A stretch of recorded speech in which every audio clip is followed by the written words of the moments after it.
So, for those of you who watched my unboxing video earlier today, I told you so. Enough said. Today, we're looking at Innovative Card Magic. Sorry, I lost the cover. Some of my older stuff that I've got for review, I threw out the covers and the cases a long time ago. So you'll be getting this instead of a full image. Maybe I'll pop one up on the screen here so you can see the full thing. But Innovative Card Magic, this is $35. I gave it a 4-star rating with a stone status of gem. Now this one's a little tricky. As you know, I say this almost every review. Typically, my plan is for you to watch the trailer, you to read the product description or the manufacturer's claims, then you come to me, your go-to guy for are they telling the truth. You know, there's so many tricks out there. I've got a really good friend that thinks one of my favorite effects from Jay Sankey, earplugs, is one of the worst effects Sankey's ever created.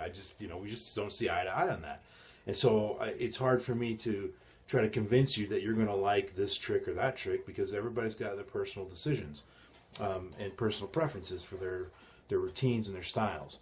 So I can't really speak to that. However, when you get a DVD like this, which is just a bunch of effects and no gimmick really, I have to talk about the effects.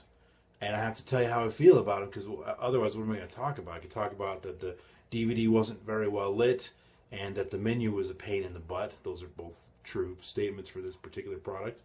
I could talk about that, and then what, would you not buy it because of those two things? It's hard for me to say that. There's really no place for you to go watch the performances of the tricks. And so these are the cases. I do the same thing when I review books. I kind of have to talk about the effects and tell you what they are and give you some feedback on them. So, again, knowing that not everybody's going to agree with my opinion of the effects, let's just dive into that real quick. Basically, the stuff on here is, if you like the guys like Danny De Ortiz and Juan Tamarez and Ramon Riobu and all those guys, these Spanish magicians, most of those guys, all the ones I've seen are very clever, very smart.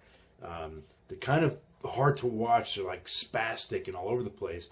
This guy, Mariano Goñi, I think is how you say his name. I need to look it up here so I don't butcher it. Sorry, guys. Let's see here. Yeah, Mariano Goñi, I guess would be how you pronounce it. It's got the little tilde over the end. Sorry about that, Mr. Mariano there. I apologize if I'm butchering your name. He's not as crazy as these other Spanish magicians, which I love those guys too. But he's a little more mellow, and it's easier for me to watch him than some of the other guys. The guy, this is exactly what it says, Innovative Card Magic. There's some very cool innovations to classic plots. One of my favorites was his take on Triumph. He basically uses a deck that's half red, half blue, and does a thing where he's mixing the reds and the blues into each other, and previously a red card and a blue card was selected. Once he's done all the mixing and you spread it out, you get your typical Triumph display, except for now, you got the one red card in the blue section, the one blue card in the red section, and all the other cards have straightened themselves out. Well, and by the way, you start off with an entirely blue deck, and the spectator chooses a packet, and you turn it red magically, and then you go into the effect. So there's a lot of cool stuff like that. It's very visual stuff. There's also probably my all-time favorite effect on this particular DVD. It's called the Harmony Stone, and it's not because of the name. It's the reason I like it is it's pretty much self-working. It involves a little bit of, well, it's a full deck stack actually, but it's totally worth it in my opinion, because the effect is that the spectator, through tons of truly free and truly random choices, they end up finding four of a kinds from the deck in increasingly impossible circumstances. A beautiful effect. It's got a lot of presentational potential. That's the kind of thing I would do. I would put that in my repertoire. That's a really, really good effect. There was this great utility move. I'm going to have to look again. Sorry, I have to cheat here. What was the name of that thing? The lightning change, which I'll never do. It's amazing, but I don't got that kind of time. It takes way too much work to do that. There was the eagle, which is a really cool way to peek a card. If you just have a deck here, and I'm not going to do the move because I don't have the gimmick built or set up or anything like that. But literally, This is what it looks like to the audience. You stop here, and I would know what that card. I have no idea what that card is because I'm not looking. But with the eagle gimmick, I would have known what that card was. And so you can do effects where you say, take a look, and it's a truly free choice. Anytime they say stop, you really do stop where they say. All right, I keep feeling I'm stopping in the same place.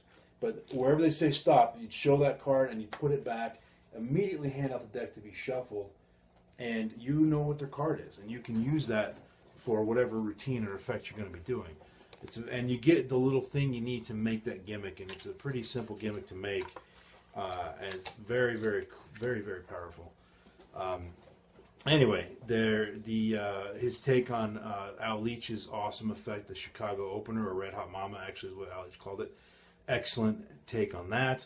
Super visual.